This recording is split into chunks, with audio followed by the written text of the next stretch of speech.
Hi viewers, welcome to our channel. Present మనతో పాటు దామ బాలాజీ గారు సీనియర్ జర్నలిస్ట్ ఉన్నారు. వారితో ఒకసారి మాట్లాడదాం. సార్ నమస్కారం సార్. సార్, కర్నూలు బస్సు ప్రమాదం గురించి ఇప్పుడు ఇంకొక న్యూస్ కూడా చక్కర్లు కొడుతుంది సార్. అదేంటంటే బైక్ పడిపోయిన తర్వాత ఆ 10 నిమిషాల గ్యాప్ లో ఆ బైక్ ని 19 బస్సులు మిస్ చేసేసాయి. సో తర్వాతనే ఈ బస్సు ఢీకొంది, అంటే దీన్ని తీసుకుని వెళ్ళిపోయిందని చెప్పేసి చెప్తున్నారు. మరి 19 బస్సులు మిస్ చేసిన తర్వాత ఈ బస్ డ్రైవర్ కి ఎందుకు ఆ బస్ అంటే ఆ బైక్ కనిపించలేదని చెప్పేసి క్వశ్చన్స్ రైజ్ అవుతున్నాయి. సో అసలు ఏం జరిగింది 10 నిమిషాల్లో అనే ఒక చర్చ జరుగుతుంది. అలాగే ఆ ఎర్రిస్వామి ఎవరైతే ఉన్నారో అతను చెప్పిందంతా కూడా అబద్ధాలే, అదంతా డ్రామా చేస్తున్నట్టు కూడా వార్తలు వస్తున్నాయి. సో దీని గురించి ఒకసారి చెప్తారా సార్? యా ఈ కావేరి వేమూరి కావేరి బస్సు యాక్సిడెంట్ సంబంధించి చిన్న టేకూరు దగ్గర యాక్సిడెంట్ అయింది. కర్నూలుకి 22 కిలోమీటర్ల దూరంలో. దీని మీద ఇప్పుడు పోలీసులు దాదాపు 15 బృందాలుగా ఏర్పడి విచారణలు జరుపుతున్నారు. ఇప్పటికీ కొన్ని సంచలన విషయాలు బయటకు వచ్చాయి. కేసు అయితే ఇప్పుడు ఎఫ్ఐఆర్ కానీ చూస్తే ఎఫ్ఐఆర్లో A1గా మిర్యాల లక్ష్మయ్య డ్రైవరు, A2గా ఓనర్ వినోద్ కుమార్, ఓనర్ వేమూరి వినోద్ కుమార్, ఇద్దరు పేర్లు అయితే చేర్చారు. ఇంకా కూడా చేర్చే అవకాశం ఉంది. ఈ లోపల ఎర్రిస్వామి వెళ్ళి శివశంకర్ మీద కంప్లైంట్ చనిపోయిన వాళ్ళ మీద కంప్లైంట్ ఇచ్చాడు. సో దాంతో శివశంకర్ ఎపిసోడు, దాంట్లో ఎర్రిస్వామి రోలు ఇవన్నీ బయటకు వచ్చాయి. అట్లాగే ఈ డ్రైవర్ లక్ష్మయ్య ఇప్పటికైనా నిజాలు చెప్తున్నాడా లేదా అనేది పోలీసులకు అనుమానం అయితే ఉంది. అందుకని పోలీసులు టెక్నికల్ ఎవిడెన్స్ని కూడా కలెక్ట్ చేయడం మొదలుపెట్టారు. ఈ కేసుని చాలా సీరియస్గా తీసుకున్నారు. ఎందుకంటే మోడీనే సాక్షాత్తు రంగంలో ఎదిగాడు కాబట్టి ఈ కేసును చాలా సీరియస్గా తీసుకొని ముందుకెళ్తున్నట్టే కనబడుతుంది. ఇప్పటి వరకు మనకు అందుతున్న సమాచారం ప్రకారం ఈ 2 విషయాలు బయటకు వచ్చాయి. ఒకటేమో ఈ డ్రైవర్ అన్ని అబద్ధాలు చెప్తున్నాడు అనేది ఒకటైతే, 2 ఎర్రిస్వామి కూడా అబద్ధాలు చెప్తున్నాడు అనేది 2. ముందుగా డ్రైవర్ విషయంకి వస్తే, డ్రైవర్ ఏం చెప్పాడంటే, ఫస్ట్ చెప్పింది డ్రైవరు ఫస్ట్ అసలు లక్ష్మయ్య దొరకలేదు, పారిపోయాడు. రెండవ ఆయన శివనారాయణ అని డ్రైవర్ ఎవరైతే ఉన్నాడో అతను అక్కడే నిలబడి అతను కూడా కొంతమందిని కాపాడడానికి రాడ్డుతో అద్దాలను పాల్గొట్టి చేశాడు. అతను అయితే పోలీసులు తీసుకెళ్లారు. అతను బిగినింగ్లో అబద్ధాలు చెప్పాడు. ఏం చెప్పాడంటే బైక్ వెనక నుంచి వచ్చి కొట్టేసింది, అతను చనిపోయాడు, ఆ బైక్ లోపలికి వచ్చేసింది, మాకు తెలియలేదు డ్రైవర్కి, లక్ష్మయ్యకి అని చెప్పాడు. ఆ తర్వాత లక్ష్మయ్య కూడా దొరికాడు. లక్ష్మయ్య ఏం చెప్పాడంటే, ముందు బైక్ వెళ్తా ఉంది, బైక్ని ఒక రాంగ్ రూట్లో వచ్చేసాడు. సడన్గా రాంగ్ రూట్లో వచ్చినప్పుడు నేను కొట్టేసినాక దాని మీదకి వెళ్ళాల్సి వచ్చింది, బైక్ మీదకి. బైక్ ఈడ్చుకొని వెళ్ళాను. నాకు సడన్ బ్రేక్ వేయలేకపోయాను, ఎందుకంటే వెనకాల వెహికల్స్ ఉన్నాయి, సడన్ బ్రేక్ వేస్తే గుద్దేస్తారని చెప్పి కొంత మెల్లగా బ్రేక్ అప్లై చేశాను. అది 200 ఫీట్లకి లాక్కొని వెళ్ళింది, నేను మంటలు చూసుకోలేదు అనేది అతను చెప్పాడు. ఆ తర్వాత వీళ్ళు ఏం చేశారంటే బైక్ వైపు నుంచి నడిపారు. అసలు బైక్ ఎవరిది, ఆ అబ్బాయి ఎవరు ఏంటి అనేది. సో ఆ అబ్బాయి దగ్గర ఉన్న ఆధార్ కార్డు ప్రకారం ఆ అబ్బాయి పేరు శివశంకర్ అని, వాళ్ళ అమ్మ యశోద అని, ఆమె కర్నూలులోనే ఉంటారని అక్కడ వాళ్ళ దగ్గరికి వెళ్ళారు. వెళ్ళినప్పుడు ఈ అబ్బాయి ఫోన్ లేదు ఏమైందని ఫోన్ నెంబర్ అడిగి ఫోన్ నెంబర్ తీసుకొని ఆ ఫోన్ నెంబర్ ట్రేస్ చేస్తే లక్ష్మీపురంలో ఈ అబ్బాయి దగ్గర ఎర్రిస్వామి అనే అబ్బాయి దగ్గర ఫోన్ అక్కడ ఉన్నట్టు తెలిసింది. వీళ్ళు వెళ్తే ఎర్రిస్వామి అని ఒకడు ఉన్నాడు. ఈ లోపల వాళ్ళు ఆ దగ్గరలో ఉన్న పెట్రోల్ బంక్ ఫుటేజీలు ఇవన్నీ కూడా కలెక్ట్ చేశారు. అందులో శివశంకర్ 2 గంటల 24 నిమిషాలకి పెట్రోల్ బంక్లో పెట్రోల్ కొట్టించుకోవడానికి పల్సర్ బైక్ తీసుకొని వెనకాల ఎర్రిస్వామి కూర్చోన్నాడు. దాంతో ఎర్రిస్వామి ఉన్నాడనే విషయం అర్థమైంది. ఎర్రిస్వామిని కూడా అదుపులోకి తీసుకొని గట్టిగా ప్రశ్నిస్తే ఆ అబ్బాయి కూడా ఒక స్టోరీ చెప్పాడు. అదేంటంటే వీళ్ళిద్దరూ ఇక్కడ పెట్రోల్ బంక్ పోసుకున్న తర్వాత డోన్లో దించుతాను నిన్ను అని చెప్పి తను డోన్లో నన్ను దించమని ఎర్రిస్వామి అడిగితే డోన్లో దించడానికి తీసుకుని వెళ్తున్నాడు. ఈ క్రమంలో 5.5 కిలోమీటర్లు దాటిన తర్వాత స్కిడ్ అయింది బస్సు. మరి వీడు తాగున్నాడు అనేది కూడా పోస్ట్ మార్టంలో కూడా కన్ఫర్మ్ అయింది. ఈ ఫుటేజ్లో కూడా పెట్రోల్ బంక్ ఫుటేజ్లో కూడా అబ్బాయి బైక్ని ఒక చేత్తో ఇలా తిప్పే పద్ధతి కావచ్చు, తర్వాత కట్టుకొడుతున్నప్పుడు అది స్కిడ్ అవుతుంది. ఇవన్నీ చూస్తే తాగున్నాడని, వాడు కూడా మేము ఇద్దరం కలిసి తాగాము లక్ష్మీపురం దీంట్లో ఒక దాని ఏమంటారు బెల్ట్ షాప్లో తాగామనేది ఎర్రిస్వామి చెప్పాడు. సో తాగిన వలన లేకపోతే అక్కడ రోడ్డు కూడా బాగాలేదు కాబట్టి స్కిడ్ గుంతల వల్ల ఏమన్నా అయిందా కారణం తెలియదు, మొత్తానికి స్కిడ్ అయితే పడ్డాడు. అతను ఈ అబ్బాయి వెనక్కి కూర్చున్నాడు, ఇద్దరికి హెల్మెట్ లేవు. ఈ అబ్బాయి ఏమో డివైడర్ మధ్యలో ఉండే గడ్డి మీద ఎరుసాము పడ్డాడు.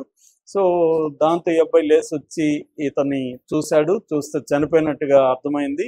అంటే ఊపిరి ఆడుతుందా లేదు చూశాడు. దాంతో అతన్ని రోడ్డు మధ్యలో పడ్డాడు. అతన్ని పక్కకు లాగాడు. బైక్ లాగుతా ఉంటే వెహికల్స్ విపరీతంగా వస్తున్నాయి కాబట్టి బైక్ లాగలేకపోయాడు. ట్రై చేయడం, వెహికల్ రావడం, ఇతను పెద్ద హెవీ బైక్ కాబట్టి దాన్ని లాగలేకపోయాడు. ఈ లోపల ఈ బస్సు కావేరీ బస్సు, వి కావేరీ బస్సు దాన్ని లాక్కొని వెళ్ళిపోయింది. ఇదంతా చూసినాక మంటలు వచ్చేసాయి, ఇదంతా కాలిపోతుంది బస్సు. ఇవన్నీ చూసి ఈ అబ్బాయి భయపడిపోయి ఈ శివశంకర్ దగ్గరికి వచ్చి ఆ ఫోను తీసుకొని అతను పారిపోయాడు. ఇది ఆ అబ్బాయి చెప్పిన వెర్షన్. సో ఇప్పుడు ఈ అబ్బాయి చెప్పిన వెర్షన్ కరెక్టే కాదనేది పక్కన పెడితే, ముందు ఈ అబ్బాయి చెప్పిన వెర్షన్ తీసుకెళ్ళి డ్రైవర్ లక్ష్మయ్యని మళ్ళీ పోలీసులు అడిగారు. పోలీసులు అడిగినప్పుడు అతను ఏం చెప్పాడంటే, ఇప్పుడు మళ్ళీ వెర్షన్ మారి నేను వెళ్తున్నాను, ఒక 100 కిలోమీటర్ల వేగంతో వెళ్తున్నప్పుడు నాకేం కనబడలేదు, వర్షం పడుతుంది, చీకటి, రోడ్డులో పెద్దగా లైటింగ్ లేదు, నా లైట్కి అక్కడ ఈ వర్షానికి నాకు సరిగా కనబడలేదు, బండి కూడా నల్లగా ఉంది అనేది చెప్పాడు. అది నమ్మారు కూడా పోలీసులు. పాజిబుల్లే కదా అనుకున్నారు. కానీ ఇప్పుడు వాళ్ళకి డౌట్ వచ్చింది ఏంటంటే, ఈ అబ్బాయి చెప్పింది ఏంటంటే కొన్ని వెహికల్స్ వెళ్ళాయి, పక్క నుంచి వెళ్ళాయని చెప్పాడు. సో వీళ్ళు ఏం చేశారంటే, నెక్స్ట్ ఉన్న పుల్లూరు అక్కడ ఇది ఉంది, దాని ఏమంటారు, టోలు ఇది ప్లాజా ఉంది. ఆ ప్లాజాలో ఆ టైంకి ఏ వెహికల్ వెళ్ళాయనేది చూసారు. కొన్ని లారీలు, బస్సులు వెళ్ళినట్టుగా అక్కడ నమోదైంది. వాళ్ళని పట్టుకున్నారు. ఆ బస్సుల వాళ్ళని పట్టుకొని వాళ్ళ దగ్గర అడిగారు. వాళ్ళు 19 వెహికల్స్ 10 నిమిషాలు, అంటే ఇది 2 గంటల 45 నిమిషాలకి యాక్సిడెంట్ జరిగితే 2 గంటల 55 నిమిషాలకి ఈ యాక్సిడెంట్ జరిగింది. అంటే ఏది బస్సు, శివశంకర్ యాక్సిడెంట్ ఏమో 2 గంటల 45 నిమిషాలకి జరిగితే, కావేరీ యాక్సిడెంట్ 2 గంటల 55 నిమిషాలకి, 10 నిమిషాలు గ్యాప్ ఉంది. ఈ 10 నిమిషాల్లో 19 వెహికల్స్ పాస్ అయినట్టుగా పోలీసులు ఫైండ్ అవుట్ చేశారు. 19 వెహికల్స్ కూడా ఈ బండిని, ఈ అబ్బాయిని చూశారు. ఎవడు ఆగలేదు, ఎందుకంటే వేగంగా వెళ్తుంటారు national highway, night around 3 o'clock.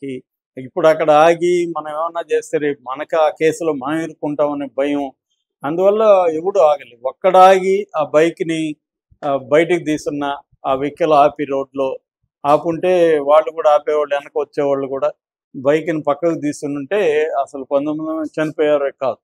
కానీ ఎవడి 19 మంది వెహికల్స్లో ఒక్కరు కూడా ఆపలేదు. ఇది చాలా దారుణమైన విషయం. అయితే వాళ్ళ పాయింట్ ఆఫ్ వ్యూ నుంచి చూసినప్పుడు ఎందుకు ఆపలేదు వాళ్ళు, ఇన్హ్యూమన్, ఇంత ఘోరంగా ఉంటారా అని కొంతమంది రాస్తున్నారు. కానీ వాళ్ళకి ఏంటంటే అర్ధరాత్రి వేగంగా పోతున్నారు, రెండోది కేసులకు భయపడతారు. పోలీసులు ఏంటంటే వీళ్ళని ఎక్కడో ఉంటారు, వీళ్ళు పిలిపిస్తారు, కోర్టుకు రా ఈరోజు అంటారు, స్టేషన్కి రా అంటారు. ఈ హరాస్మెంట్ని తట్టుకోలేకే, అంటే పోలీసు వ్యవస్థ పెట్టే హరాస్మెంట్ ఏదైతే ఉంటుందో, కేసులు లేకపోతే సాక్ష్యం అని చెప్పి, కోర్టులు కూడా అట్లాగే, కోర్టులు ఒక రోజుతో తేల్చవు మనకి. సాక్ష్యం ఒక రోజుతో వచ్చి సాక్ష్యం వచ్చిన రోజు వేరే వాడు రాకపోతే మళ్ళీ ఇంటికి పంపండి, మళ్ళీ పోస్ట్ పోన్ చేస్తారు. సో ఈ హరాస్మెంట్ అంతా ఎందుకురా బాబు అని కొన్ని జనంలో అది పెరిగిపోయింది. అందుకని ఎక్కడ ఏమి యాక్సిడెంట్ జరిగినా జనం ఇన్వాల్వ్ కాదు. ఎందుకంటే మనం ఎక్కడ ఇన్వాల్వ్ అయితే మళ్ళీ మనల్ని పిలుస్తూ ఉంటారు, మన పనులన్నీ మానుకొని తిరగాలి అన్న ఒక భయం ఉంది. అందువల్ల కూడా జనం రాదు. లేకపోతే నిజానికి ఎవరైనా కూడా బైక్ అర్ధరాత్రి ఉంది, ఆ అబ్బాయి ఎందుకు ఇలా పడిపోయినట్టున్నాడు, హెల్ప్ చేద్దామని పగులైతే చేసేవాళ్ళేమో, నైట్ కాబట్టి భయపడి కూడా ఉంటారు ఏం జరిగిందని. ఈ మధ్య ఇంకోటి కూడా ఏంటంటే, రకరకాల దారి దోపిడీలు జరుగుతున్నాయి. రకరకాల పద్ధతిలో దొంగలు వెహికల్స్ని ఆపి దోచుకోవడం కూడా జరుగుతుంది. అవి కూడా వింటున్నారు.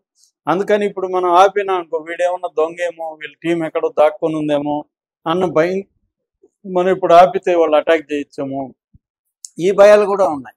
సో ఏదేమైనా ఇక్కడ డ్రైవర్ అబద్ధం చెప్తున్నాడు అనేది అర్థమైంది. అంటే డ్రైవరు ఇంత 19 మందికి కనబడిన బండి ఇతనికి ఎందుకు కనబడలేదు, లక్ష్మయ్యకి? అంటే అతను బండి చూసినా కూడా దాన్ని పక్కకి వెళ్లకుండా అతను కేర్లెస్ డ్రైవింగ్లో ఉన్నాడు అనేది, అంటే ఫోకస్గా డ్రైవ్ చేయట్లేదు. ఫోకస్గా డ్రైవ్ చేస్తే 19 మందికి ఇతను ముందు కనబడిన బండి ఇతనికి ఎందుకు కనబడలేదు అనేది క్లియర్గా అతని నెగ్లిజెన్స్ అనేది తెలిసిపోయింది. సో అందుకని A1గా అయితే చేర్చారు. కానీ ఇప్పుడు దీనంతా కోర్టులో ఎలా పెడతారనేది చూడాలి. ఇక రెండవది, ఈ అబ్బాయి కూడా అబద్ధాలు చెప్పాడనేది ఇప్పుడు చెప్తున్నాడు. ఈ అబ్బాయి ఏమేమి అబద్ధాలు చెప్పాడు అంటే అసలు నేను లాగుతున్నాను, ఈ లోపల బండి వచ్చాయి, 19 వెహికల్స్ వెళ్ళింది, ఈ అబ్బాయి చెప్పలేదని చెప్తున్నారు. సో అంటే ఈ అబ్బాయి 19 వెహికల్స్ వెళ్ళే అంత టైం 10 నిమిషాల్లో లాగలేకపోయాడా, ఎందుకు లాగలేదు ఈ అబ్బాయి అనేది వాడు చెప్పేది తర్వాత ఏం చెప్తున్నాడు అంటే వెహికల్స్ వస్తూనే ఉన్నాయి, లాగలేకపోయాను. మరి అది నిజమేనా? వెహికల్స్ అన్ని పక్కకి వెళ్తున్నాయి, ఆ అబ్బాయి లాగేసి ఉండొచ్చు కదా అంటే వాడు లాక్కుండా వాడు కూడా ఈ సెల్ ఫోన్ తీసుకొని వాడు భయపడి కూడా ఉండొచ్చు ఆ టైంలో, ఆ పైగా ముందులో ఉన్నాడు. సో ఇవన్నీ అతను నిజంగా అబద్ధాలు చెప్తున్నాడా లేకపోతే అతను చెప్పే దాంట్లో నిజముందా? ఎందుకంటే చాలాసార్లు భయపడిపోయి కూడా బైక్ అక్కడ ఉంది మనం లాగాలని స్పృహ కూడా లేకపోవచ్చు, పక్క నుంచి వెళ్తారులే కూడా అనుకోని ఉండొచ్చు. సో వాడి పాయింట్ ఆఫ్ వ్యూలో ఏది కరెక్ట్ అనేది ఇప్పుడు పోలీసులు ఎలా నిర్ధారిస్తారు అనేది కూడా సమస్య ఇక్కడ. అంటే వాడు చెప్పాడు తప్ప పైగా అందరూ వెహికల్ వాళ్ళు కూడా ఎవరో ఒక అబ్బాయి లాగుతున్నాడు అని కూడా అంటున్నారు. కాబట్టి ఆ రకంగా వీడు ఇది. కాకపోతే ఏంటంటే అంతకుముందు దాచిపెట్టాడు అతను, అంటే ఫోన్ తీసుకెళ్ళిపోయి సైలెంట్గా ఉండడం, ఇవన్నీ అతనేమనుకున్నా అంటే బస్సు తగలబడిపోయేసరికి భయం వేసింది, నేనెక్కడ ఇరుక్కుంటానో అతను అనుకున్నాడు. అతనికి అంత ఆలోచించుకునే జ్ఞానం, అంటే తర్వాత అయినా వీళ్ళు పట్టుకుంటారు, ఈ జ్ఞానం లేదు. మనిషికి ఏమవుతుందంటే ప్రమాదం జరిగినప్పుడు ఎవరు ఇలా బిహేవ్ చేస్తామో ఆ స్పాట్లో మనకు తెలియదు, అంత ఆలోచించే శక్తి కోల్పోవచ్చు. తన్ను రక్షించుకోవాలనేదే ప్రధానంగా కనబడుతుంది. ఆ రకంగా ఎర్రిస్వామి నిజాలు చెప్తున్నాడా అబద్ధాలు చెప్తున్నాడు అనేది ఇంకా తేల్చలేదు. ఎర్రిస్వామిని అయితే దీంట్లో ఒక ముద్దాయిగా చేర్చలేదు ఇప్పటి వరకు, ఇంకా కొనసాగుతుంది. ఎర్రిస్వామిని కూడా ముద్దాయిగా చేరుస్తారా అనేది కూడా చూడాలి. Okay sir, thank you so much.